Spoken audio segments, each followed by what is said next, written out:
Hi everyone, I've been down here in London now for just over a week covering the Extinction Rebellion. I've been dropping videos all week, you should go and check them out. And what I've found is after speaking to the people at the Extinction Rebellion and mingling with the protesters as if I was, just a general person instead of reporting on it, I've found that it's been really interesting talking to them. They're from all walks of life, they're from all cultures and classes, and they're all, or classes rather. And they've all come together and to try and get the government to act on climate change, which they feel they're not doing enough on right now. Now, if you don't believe in climate change and you don't believe man-made climate change is a thing, stay with me, because there are many reasons that you should support what these people are doing. Many reasons, and I'll come to that in a minute. But first of all, I want to cover exactly how they operate and how their sort of democratic system operates. Nikki, my moderator, who I met, I did an interview with her the other day that I dropped. She said to me that it was the most democratic thing she had ever seen. And I want to show you evidence of this happening on the ground, because while other media outlets are concentrating on the arrests and concentrating on whatever they say it's costing the economy, which is, I'll get to that in a minute.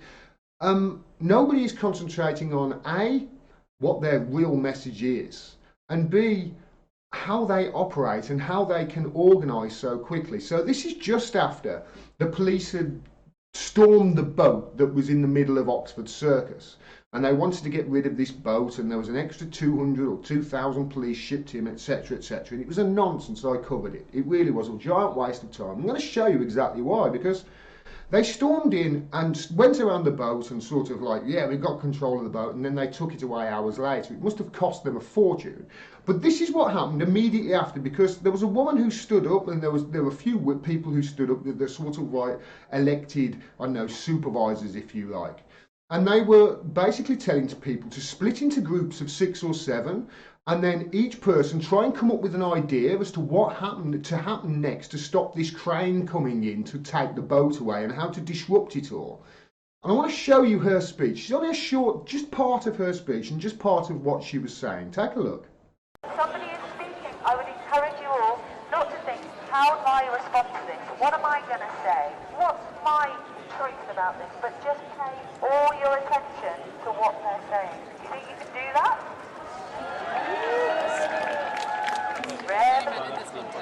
So the third part, this is really important, is trust. In order for people to come into a space and communicate with each other and feel that they will be heard and feel that they'll be listened to and feel that they're safe to do that, they have to trust this process. And whoever is facilitating your route, you have to engender that trust in your route. So you can see the police in the background there, and they're sort of surrounding this boat, and they've all broken off into pockets of areas, and they're basically trying to come up with ideas as to how to stop this crane coming in. Now, pretty soon afterwards, people started running towards other points, other crossroads, sort of like around Oxford Circus. It was really quite, they obviously came up with something very quickly. Now, this is one of the guys who was just decided to say, I said to him, what's your job? And he said, a courier. And I was like, who gave you that job? And he was like, well, take a look at what he said. He said, basically, I gave the job myself. He was on a little scooter that was out of shot. Take a look at what his sort of part in it. I made it up myself. All I said was, do you want some help getting updates from any of the other groups, because I'm pretty mobile on this thing. So you're literally moving from one place to another, saying they need people up there, they don't? Yeah, exactly that. That's my goal. So, yeah, if I find anywhere where it looks like something's going to happen, I'll report back and say, right, we need people to come down here, and because I can move quickly, they can come as soon as possible and deal with whatever situation is going on. Excellent. Yeah, that's about it. Keep it up, man. Cheers. So he was shooting between like Oxford Circus, where they were all congregating, to other points. These are the 6 points around there, sort of trying to block this thing coming in. Really quite amazing, and watching how quick it happened was quite fantastic. Now, with regards to them blocking the police, they blocked the police, and the police really weren't. You can see here, they nearly ran over a disabled guy, and you're not going to be happy at the way the police is talking to this one guy who's disabled, who clearly is struggling to get his point across. You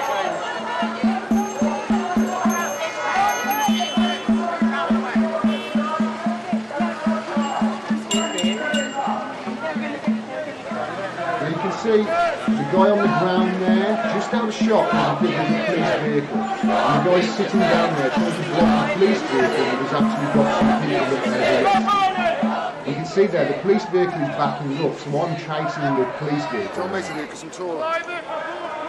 And people are shouting, get behind the police, block it from behind. You can see there's ladders on there. They're trying to get there into and get rid of this boat, and that's what the protesters are trying to stop.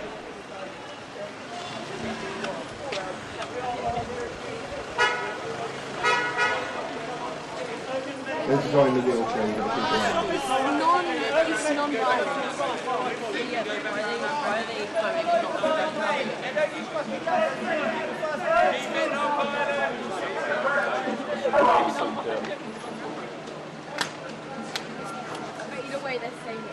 So yeah, the police van hasn't got people that are arrested, and it's got like ladders on the top that they're trying to turn right there and go down towards where the boat is, so they can go on top of the boat and start dismantling the boat, etc.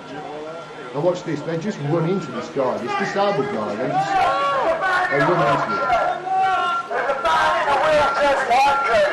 There's a man in a wheelchair. Ask them to clean the engine.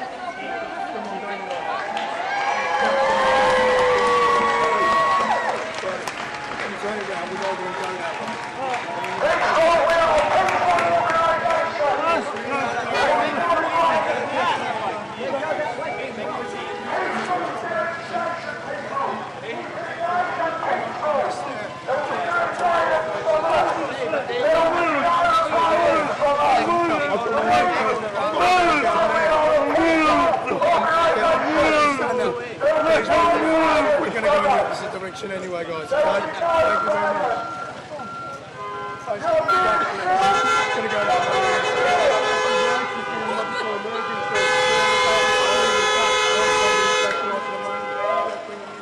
Okay, guys. Thank you very much.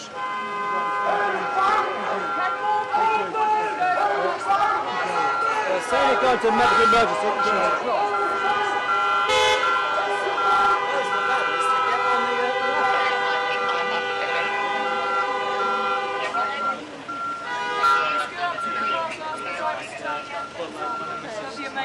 What am I showing you that for? The reason I'm showing you that clip is for a reason, is because what you can see is that there is the Extinction Rebellion have specific targets with the police. Because watch what happens when a police, this is an undercover police car coming down the street, and they're blocking one of these access points to the centre of Oxford surface. Now pay attention to the black guy in the green puffer jacket. He's sort of one of the organisers as well, and he runs and clears the way for this. You can see how quickly it happens and how they are definitely not holding up emergency services. Certainly not from what I've seen. Take a look. There's the guy with the green jacket, look. Here's the car coming down. Watch how quickly.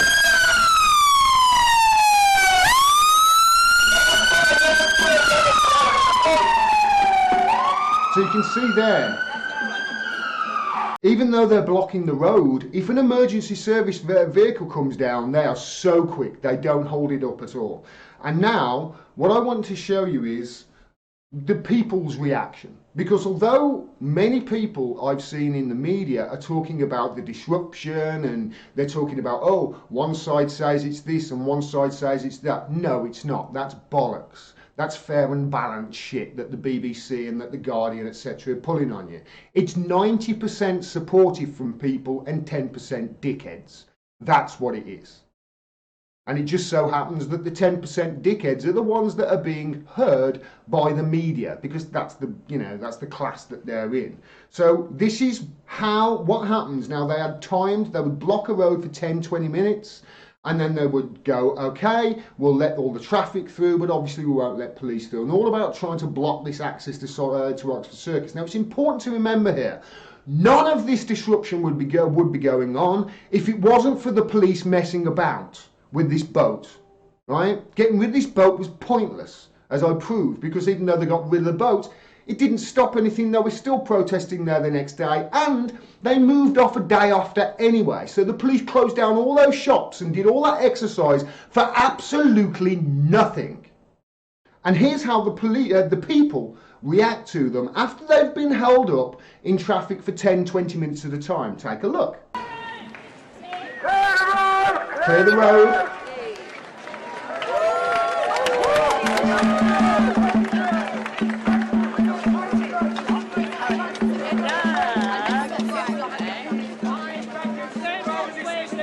Oh yeah, thank you.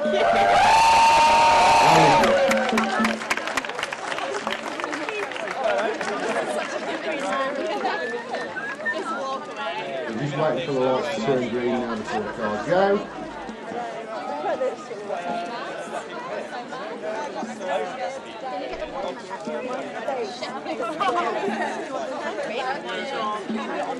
It's quite amazing to watch because you don't expect this. You don't expect people who've been held up for 10, 15, 20 minutes or more in traffic because of what the police are doing and what the Extinction Rebellion are trying to stop doing and trying to stop the police coming in to take this boat away, which they eventually did that day after about 12 hours and thousands of men. Listen.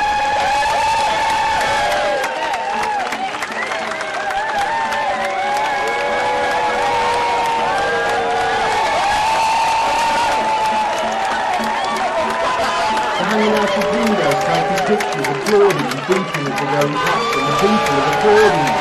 You don't see this on the media, do you?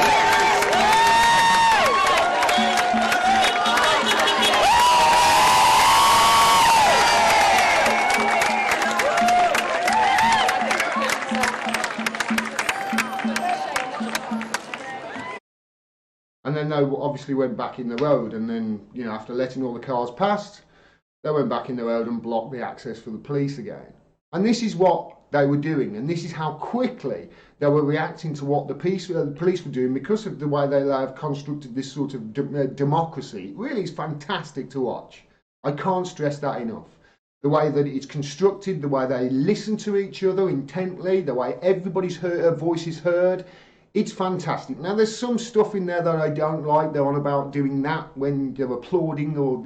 You know, I understand it, but to me, it's just too much drama stuff, you know. But I get it. I get why they do it. It's fantastic to watch. And the media are not showing this. And the media are also not showing that, you know what, the people actually support them overwhelmingly. It's over 9-1. For every one person, as Nikki said the other day, for one person that says a nasty comment, there are 9 that come up to the crowd, from the crowd and give her hugs. And we went back into the crowd and started talking to people in the crowd and listening to people in the crowd. And for every one comment, most people are incredibly supportive of these people because they know, most people understand that this is important. And the government are not listening and they're not doing enough. They're burying their heads in the sand, and our voting system, our democracy, we don't have one. We need a radical change to be able to fight this. And even if you don't believe in climate change, as I say, even if you don't believe in climate change, do you not agree that we should get away from the petrodollar and basing our money on oil and having the world's reserve financial system based upon oil and how much there is? Do you not think we should get away from that and maybe, you know, put it in something cleaner? Like gold, like it was before the Americans obviously took a liberty with that. There is a better way. You know, if you don't believe in climate change and you don't think that this climate change is all a hoax, then surely you want an end to the wars, yes? Well, that's what oil is. Oil is the cause of all the wars at the moment. You know, and a grab for resources and a grab for powering oil. Do you not think getting away from that would be a good idea? I'm sure you would. They want an end to our politicians subverting democracy. They want an end to this. They want a more democratic way of doing things where, you know what, the people in power, the MPs, actually represent what the people want and get what the people want done. Otherwise, they get moved on. You know, 3 years to exit a trading bloc, for instance. We can't let 3 years go by with nothing done again this time. We just can't. I'm sure you'll agree, even if you don't believe in climate change, that overpopulation of this planet is a massive issue. And if left unchecked, 16 billion people on this planet are the estimates by the end of this century. That is unsustainable. It's unsustainable. You have to, even if you don't believe in climate change, you have to believe that, you know what, we should be living in a biosphere that we live in harmony with, and we don't cause our own destruction, and we don't choke ourselves out of existence. So surely, you know, clean air is a good thing, and I'll add to all this pollution in the cities from transport, etc., and move into green energy. Surely that's a better thing, you know. And even if you don't believe in climate change, you've got to agree with me that oceans full of plastic, yeah, we got to clean that shit up. And even if you go into outer space, there's shitloads of space debris that we've put up in there that any moment could puncture a hole in the International Space Station and destroy it. We've got to stop cleaning our shit up. You know, we've only been in the industrial age, what, a couple of 100 years, if that. What more damage are we going to do in another 200? We have to change. We have to. It's not just about climate change, but that is a big issue. And if you don't believe in that, all of the other issues should make you supportive of these people. And that's why the majority of people do support them, because the majority of people do realise it's time to start cleaning our shit up. Not so much the media. The media, they've got a different view. This is from the Telegraph. Do any of these smug protesting green activists actually work for a living? That's Julie Burchill on the 21st. That was 3 days ago. This is Mark Curtis, who's a great guy on Twitter. We've got the Times leading with propaganda about Labour anti-Semitism. Guardian Observer manufactured trash on Julian Assange, and Telegraph with this. Corporate media is engaged in psychological warfare against public interest across the board. Even if you don't believe in climate change, you have to agree that that shit right there, that's got to change. You have to agree that. This is from Boris Johnson in the Telegraph. Dear Extinction Rebellion, your aims are worthy, but take your pink boat to China instead. So what? We should let China lead, should we, Boris? We should let China lead the planet in global climate change. Yes, they're the biggest polluter, or one of them, and with America, I assume they're the biggest. But why shouldn't we lead and get them to change? They're doing plenty, by the way, to change their ways, much more than us. They're investing much more in green tech. That's something that Boris Johnson didn't go into in his article. You have to agree that even if you don't believe in climate change, and even if you don't believe in man-made climate change, you have to agree that we cannot continue doing this, and you have to agree that the media are not covering this correctly. Why aren't they covering it correctly?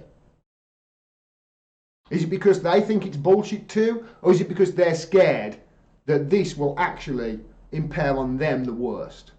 They're the ones that will have to change the most. And the ordinary people, they're the ones who are going to be lifted up by it. That's why they're not reporting on this, obviously, correctly. Now, Adam Bolton, I'm sure you've seen the interview on Sky. He came out and called them fascists because they're demanding a change in this way. He called the Extinction Rebellion fascists. So that's the situation we are in at the moment with the media, where the media talking heads think anybody to the right of them are fascists and anybody to the left of centre are anti-Semites. That's the situation we're in at the moment. It's that broken. They're defending their masters, is what they're doing here. Make no bones about it. People like Adam Bolton, they're defending their masters. How much more proof do you want that they're defending their masters in that they call hippies fascists? They call people from the 60s fascists. People on the left, probably, fascists. How much more proof do you want that they are establishment mouthpieces of propaganda? Because that's all they are. They're not covering these people on the ground. They're not covering them in their own words. They're not down there at all. They're writing their hit pieces and they're carrying on regardless. They do not want change. Well, this next week, the Extinction Rebellion move into a new phase. They're moving into negotiation. They're going to negotiate with the government. They have actually all moved back to Marble Arch, just as the government were asking them to do it for the last few days, when, you know what, they spent so much on this police stuff, and it was going to happen. It was a nonsense. All of those shops were closed down all day long, not because of the Extinction Rebellion, but because the police closed them down. The Extinction Rebellion weren't costing them that much money. It was the police that actually cost those businesses money by shutting them down. They're the ones causing the most problems down there, not the Extinction Rebellion. They honestly, I think you could leave the Extinction Rebellion to themselves. There's not any trouble. None. Yet they're wasting money on it. You don't get the press talking about that, do you? The waste. I mean, really they should, shouldn't they? If they are the fourth estate and they are holding power accountable, but they're not. Like I say, they're defending their corporate masters and they're mouthpieces of propaganda for them. That's it. And they're all the same, all of them. All of the mainstream and definitely the BBC. Although, to be fair to the BBC, their coverage of this has not been the worst. It's probably been the best. Julian Assange is a different matter, of course. They've moved to, I did hear that they had moved to Parliament Square, but then I heard last night that they had moved to Marble Arch. And they're going to enter a period of negotiation. And I do hope that Sajid Javid actually takes them seriously, because if he doesn't, these people are going to shut down Heathrow. Mark my words. They're not messing about. They're going to shut down Heathrow. And when they shut down Heathrow, they'll probably face terrorism charges. But you know what? There were people there who were willing to do it. I spoke to somebody who was absolutely gleeful that he was about to superglue him somewhere and get arrested. Oliver, keep it going, mate. They're going to do this. It's going to get worse. If the police think this is going to go away, and they are not taking these people seriously, and it's about time they do. Because they're serious. And they're down there and they're fighting for their children's and their children's children's future. And their own, of course. And they're fighting for your rights too, remember. They're fighting for your rights. But the thing is, as I have come to realise very quickly over the last couple of weeks, we don't have them. We don't have rights because they can be taken away from us at any time. Just look at Julian Assange. He doesn't even have a right to an attorney at the moment. His lawyers can't get to see him. So you don't have rights if they can take them away. And right now they're just taking them away. However, any of these so-called rights that we do have, we had to fight like tooth and nail to get them. And right now, this is a fight for survival, not just of each individual person, but it's a fight for survival of our species. It's a fight for the survival of humanity. And whether you agree with these people's tactics or not, you know what? They are good people. They are honest people. They are just like me and you. They have got families and they care. And if you're one of the people who are throwing mud at them and saying they've cost this, that and the economy, wake the hell up. I saw one interview with Julia Hartley-Brewer on Talk Radio that honestly was disgusting. It was disgusting, her level of cynicism and derision towards the people who are actually fighting for her and her children. We are in a serious situation here, and the MPs better wake the fuck up. And the fact that the media are not covering these people in the right way, and not even talking to them and hearing their point of view, quite frankly, is disgusting. I for one, support them fully. And I'll be going out there in the next couple of days just to show you who these people are. They're great. They're awesome. Thanks for watching. Please make sure you're still subscribed and click the bell below for a notification of when I drop further videos. Also, click through to my website to find out ways which you can support me. I can't do this without your support. and I really appreciate it. Till next time, peace and take care.